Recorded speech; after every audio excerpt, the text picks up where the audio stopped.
আমরা যে জাতীয় পতাকা আজকে মাথার উপরটা আমাদের উঠছে, এটি আমাদের 6 নম্বর পতাকা। এর আগে আরো 5টা পতাকা ভারতবর্ষে তৈরি হয়েছে। নমস্কার, শুভ সকাল। আর যেটি অফিসিয়াল ব্লগ চ্যানেলে সবাইকে স্বাগতম জানাচ্ছি। আর আজকে দেখতে পাচ্ছ 26শে জানুয়ারি 2024। আজকে বিদ্যালয়ে প্রজাতন্ত্র দিবস উদযাপিত হবে। তো ছাত্রছাত্রীরা সব দাঁড়িয়ে পড়েছে, দেখতে পাচ্ছ সামনে লাইন দিয়ে। আর আমাদের এইখানে মূর্তিগুলো রয়েছে, আর সামনে দিদিমণি বসে আছেন আমাদের। তো এখনও আমাদের শুরু হয়নি, শুরু হওয়ার মুখে। ব্লগটা স্টার্ট করলাম এখনই। এখন বাজে প্রায় 8:30 পেরিয়েছে। তো চলো দেখতে থাকো। বলো, কী জন্য দাঁড়িয়ে আছো? আজকে আমাদের প্রজাতন্ত্র দিবসের জন্য আমাদের লাইন হয়ে যাচ্ছে। দাঁড়িয়েছে। আজকের দিনে আমাদের দেশে আনুষ্ঠানিকভাবে যে সংবিধান সেটা প্রকাশ করা হয়েছিল, তাই এই দিনটা আমরা প্রজাতন্ত্র দিবস হিসাবে পালন করি। মহোদয় বিশ্ববিদ্যালয় পালনীয় দিবসগুলো খুব সুন্দরভাবে উদযাপিত করে। আজও আমরা এখানে প্রজাতন্ত্র দিবস উদযাপনের জন্য সমবেত হয়েছি। অনুষ্ঠানে শুরু হবে জাতীয় পতাকা উত্তোলনের মাধ্যমে। জাতীয় পতাকা উত্তোলন করবেন মহোদয় বিশ্ববিদ্যালয়ের ভারপ্রাপ্ত প্রধান শিক্ষক অনুপ কুমার সরকার মহাশয়।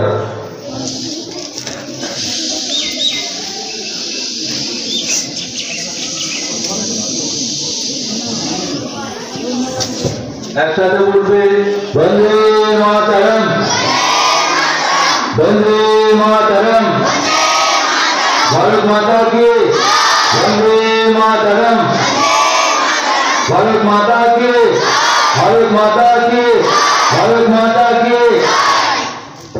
পতাকা বেদিতে পুষ্পতরা অর্পণ করবেন মহোদয় উচ্চ বিদ্যালয়ের পরিচালনা সমিতির অভিভাবক প্রতিনিধি প্রকাশ কুমার মন্ডল মহাশয়। আমি প্রকাশ কুমার মন্ডল মহাশয়কে অনুরোধ করব আপনি পুষ্পতরা অর্পণ করবেন। আমাদের সকলের প্রিয় শিক্ষক অপূর্ব কুমার মজুমদার মহাশয়কে অনুরোধ করছি আপনিও পুষ্পতরা অর্পণ করবেন।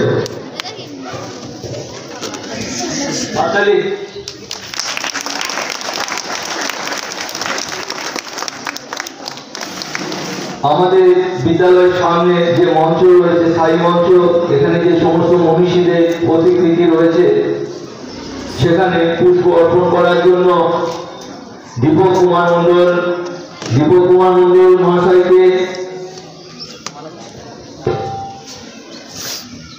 জ্যোতির্ময় সেন আমরা অনুরোধ করছি আপনিও মনীষীদের মাল্যদান করবেন।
বিদ্যালয়ের সমস্ত শিক্ষক, শিক্ষাকর্মীবৃন্দ, ছাত্রছাত্রীবৃন্দ, তোমাদের অনুরোধ করছি আজকের এই স্মরণীয় দিনে তোমরা পতাকা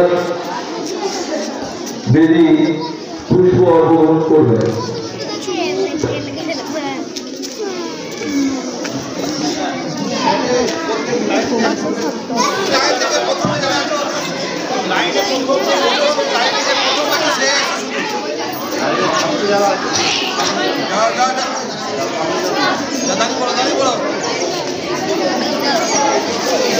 আবার সব চলে আসছে।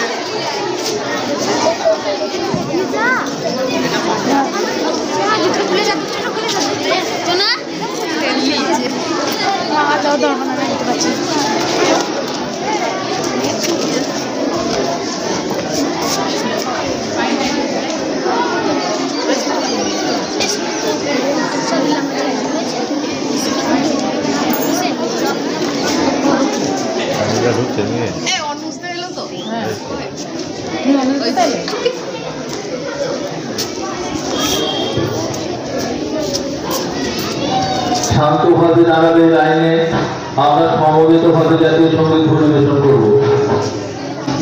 রেডি, সাবধান, বিশ্রাম, সাবধান।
তোমাদের সামনে দু চার কথা বলবে, মন দিয়ে শুনবে। আমি বারবার বলছি, উনি সুবক্তা এবং যে কথাগুলো বলবে তোমাদের সারা জীবন কিন্তু কাজে লাগবে। একটু মন দিয়ে শুনবে শান্তভাবে। উপস্থিত বিদ্যালয় পরিচালন সমিতির অন্যতম অভিভাবক সদস্য প্রকাশ কুমার মণ্ডল মহাশয়, আমার সহকর্মীগণ এবং অবশ্যই আমার স্নেহের ছাত্রছাত্রীরা, সকলকে জানাই ৭৫তম প্রজাতন্ত্র দিবসের হার্দিক শুভেচ্ছা ও অভিনন্দন। আজ জাতির একটি গর্বের দিন, কারণ আজকের দিনেই ১৯৫০ সালে ভারতবর্ষের সংবিধান কার্যকর হয়েছিল। ১৯৪৭ সালে ১৫ই আগস্ট আমরা স্বাধীনতা লাভ করলাম। তারপর আজকের দিনটার কি দরকার ছিল? তোমাদের মনে অনেকেরই প্রশ্ন জাগবে। সেদিন তো স্যার পতাকা তোলা হয়, আজকে কেন পতাকা উঠছে? এই জায়গাটা একটু ছাত্রছাত্রীদের বোঝা দরকার। ১৯৪৭ সালে আমরা যখন স্বাধীনতা লাভ করলাম, তখন ভারতবর্ষের নিজস্ব কোনো আইন কানুন কিছুই ছিল না। এত বড় একটা দেশ কীভাবে চলবে সেইটা নিয়ে তৎকালীন নেতৃবর্গ, বিশেষ করে জাতীয় কংগ্রেসের নেতৃবর্গ বিশেষ চিন্তিত হয়ে পড়লেন। কারণ ভারত স্বাধীনতা লাভ করলো বটে, কিন্তু সেই মুহূর্তেও ভারত তখন শাসিত হচ্ছে ১৯৩৫ সালের গভর্নমেন্ট অফ ইন্ডিয়া অ্যাক্ট বা ভারত শাসন আইন অনুসারে। সেই আইনটাই তখনও চলছে। এটা ইংরেজদের তৈরি করা আইন। এটা মেনে নেওয়া আমাদের পক্ষে বেশ কষ্টকর, যে যাদের দাসত্ব আমরা কাটিয়ে বেরিয়ে এলাম তাদেরই আইন আমরা কেন চালিয়ে যাব। তার জন্য ১৯৪৭ সালের ১৮ই আগস্ট, অর্থাৎ ঠিক ১৩ দিন পর, সংবিধানের ড্রাফটিং কমিটি অর্থাৎ খসড়া কমিটি গঠন করা হলো, যে ভারতবর্ষের একটি নিজস্ব আইন তৈরি হবে এবং এর মাথা করা হলো বাবা সাহেব আম্বেদকরকে। তিনি দলিত জাতির প্রতিনিধি ছিলেন, তাই সবাই ঠিক করলেন যে এই মানুষটিকে দায়িত্ব দিলে সমাজের অন্তত নিচু শ্রেণীর মানুষেরা ভাববে যে তাদের কথা অবহেলিত হচ্ছে না, তাই তাকেই মুখ করে সংবিধান রচনার কাজ শুরু হলো।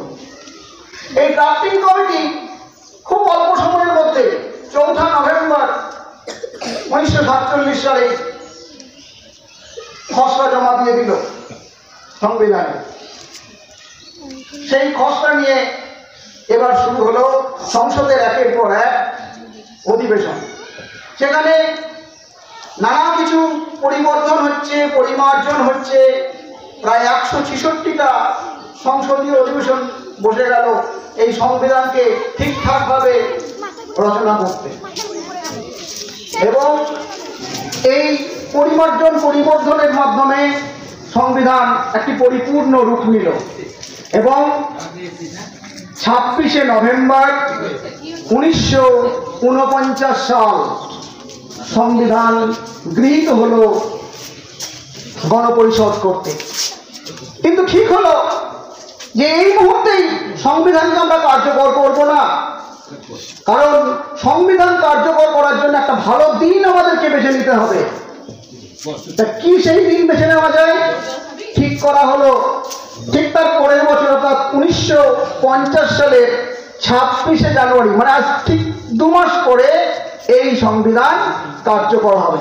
কেন এই দিনটা বেছে নেওয়া হলো? এর পিছনে একটা বড় ইতিহাস আছে। সেই ইতিহাস আমি খুব বিস্তারিত যাব না, সংক্ষেপে বলি। 1927 সালে সাইমন কমিশন ভারতে বসেছিল, এবং এই সাইমন কমিশনের একজন ভারতীয় প্রতিনিধি রাখা হয়নি। তার প্রতিবাদে লালা লাজপত রায় লাহোরের রাস্তায় প্রতিবাদে নেমেছিলেন, এবং সেখানেই তাকে মৃত্যুবরণ করতে হয়েছিল মাথায় আঘাত পেয়ে। তার প্রতিবাদে সেই মুহূর্তে গর্জে উঠেছিল ভারতের রাজনৈতিক সমাজ, বিশেষ করে জাতীয় কংগ্রেস। এবং তারই প্রতিবাদে 1932 সালে জাতীয় কংগ্রেসের অধিবেশন বসানো হয়েছিল লাহোরে পূর্ণ স্বরাজের দাবিতে। সেখানে সংকল্প নেওয়া হয়েছিল আমরা পূর্ণ স্বরাজ আদায় করব, আর ডোমিনিয়ন স্ট্যাটাস নয়। এবং 1929 সালে 31শে ডিসেম্বর রাত্রি 12টায় জওহরলাল নেহরু, সুভাষচন্দ্র বোস, এই সমস্ত নবীন প্রজন্মের নেতৃবর্গ অতি উৎসাহিত হয়ে রাত্রি 12টাতেই ভারতের জাতীয় পতাকা তুলে দিয়েছিলেন পূর্ণ স্বরাজের দাবিতে। কিন্তু যারা সিনিয়র নেতৃত্ববর্গ তারা ঠিক করলে এভাবে রাতারাতি কোনো কাজ হয় না। আমরা ঠিক করা হলো যে জানুয়ারি মাসের যে শেষ রবিবার পড়বে সেই রবিবার আমরা পূর্ণ স্বরাজের দাবিতে জাতীয় পতাকা তুলব। এবং সেই দিনটা ছিল 1930 সালের 26শে জানুয়ারি। এই দিনটাকে মাথায় রেখেই সংবিধান কার্যকর করার দিন ঠিক করা হলো 1950 সালের 26শে জানুয়ারি। সেই মোতাবেক 24শে জানুয়ারি সংবিধান সই করলেন 308 জন সদস্য, এবং তার 2 দিন পরেই আমাদের সংবিধান কার্যকর হয়ে গেল। সেই দিন থেকেই আমরা আজকের দিনটাকে পালন করে আসছি গর্বের সাথে, আমাদের প্রজাতন্ত্র দিবস হিসাবে। এই সংবিধানে দেখবে তোমরা 24টা অংশ আছে, 448টি ধারা, 12টি তফসিল, এবং আজকের দিন পর্যন্ত 143টি সংশোধনী সংবিধানে হয়ে গেছে। এই নিয়ে আমাদের ভারতবর্ষের সংবিধান এই মুহূর্তে যতগুলো পৃথিবীতে সার্বভৌম রাষ্ট্র আছে তার মধ্যে বৃহৎ সংবিধান। ভারতের সংবিধান ইংরেজি ভাষায় রচিত হয়েছিল, আর ইংরেজি শব্দ সংখ্যা কত জানো?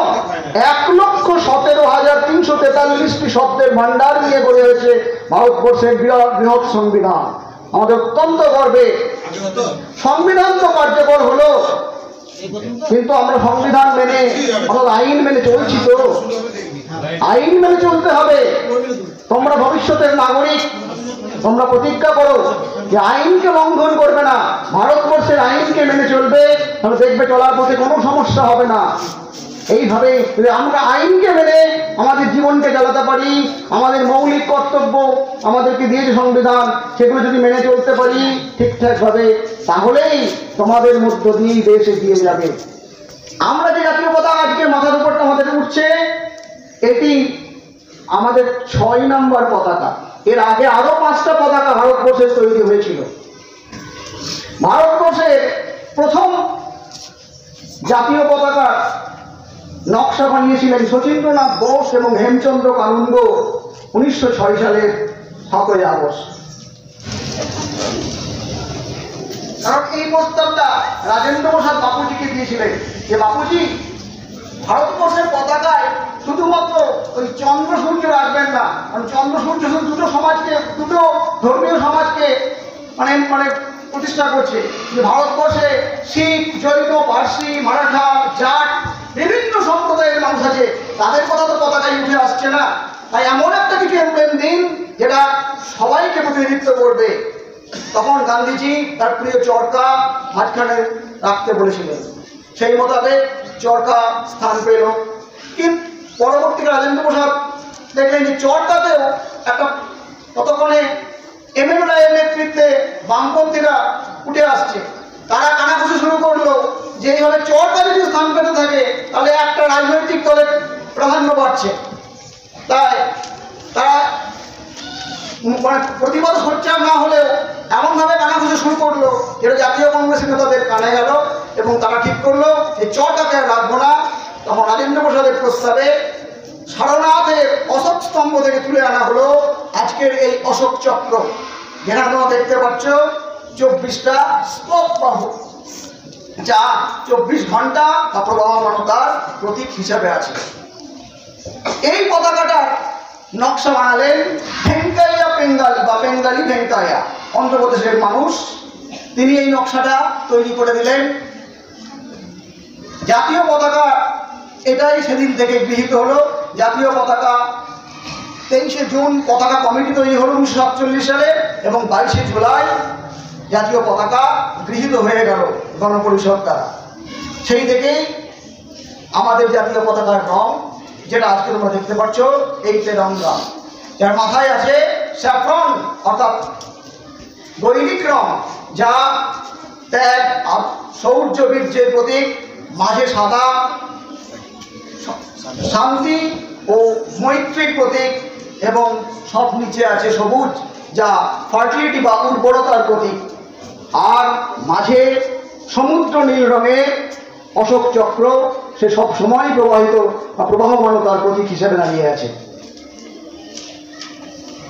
2002 সালে সুপ্রিম কোর্ট একটা ফ্ল্যাগ কোড তৈরি করলো, কারণ দেখা গেল ভারতবর্ষের মানুষ অনেকেই পতাকার গুরুত্ব বুঝতে পারছে না।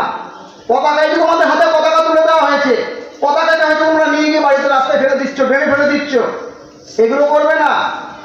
সুপ্রিম কোর্ট 2002 সালে যে ফ্ল্যাগ কোড তৈরি করলো, সেখানে জানালো যে পতাকাকে যথাযোগ্য মর্যাদা দিতে হবে। যে কোনো সরকারি প্রতিষ্ঠান, আধা সরকারি প্রতিষ্ঠান, শিক্ষা প্রতিষ্ঠান চাইলে সারা বছরই পতাকা তুলে রাখতে পারবে বা হাত প্রদর্শন করতে পারবে পতাকা। অন্যান্য সাধারণ নাগরিক জাতির জীবনে যে গৌরবের দিন, বিশেষ করে স্বাধীনতা দিবস, প্রজাতন্ত্র দিবস, এই দিবসগুলিতে পতাকা প্রদর্শন করতে পারবে। আজ দেখো তোমাদের হাতে পতাকা আছে, কিন্তু পতাকাকে সম্মানের সঙ্গে রাখতে হবে। পতাকার গৈরিক রং সবসময় উপর দিকে থাকবে, যেন কখনো পতাকা উল্টো ভাবে না থাকে। পতাকাকে ছিঁড়ে ফেললে চলবে না। পতাকা তৈরি হবে খাদির কাপড়ে, যদিও খাদির কাপড়ের পতাকা আমরাও রাখতে পারিনি, খাদির কাপড়ের পতাকা সবসময় পাওয়া যাচ্ছে না বাজারে, খাদির কাপড়ের পতাকাই আসল পতাকা। সেই সঙ্গে আরো কিছু নিয়ম তারা জারি করলেন যে যখন ভারতবর্ষের মধ্যে বিভিন্ন দেশের প্রতিনিধিরা এসে কোনো সম্মেলন করবেন, তখন ভারতবর্ষের পতাকা থাকবে একদম বাম দিকে সবার আগে, তারপর অন্যান্য দেশের পতাকা। এই সমস্ত অনেকগুলো নিয়ম তৈরি হলো, যা ফ্ল্যাগ কোড নামে পরিচিত। ফ্ল্যাগ কোডের উদ্দেশ্যই ছিল যেন দেশের মানুষ পতাকাকে সঠিকভাবে মর্যাদা দেয়।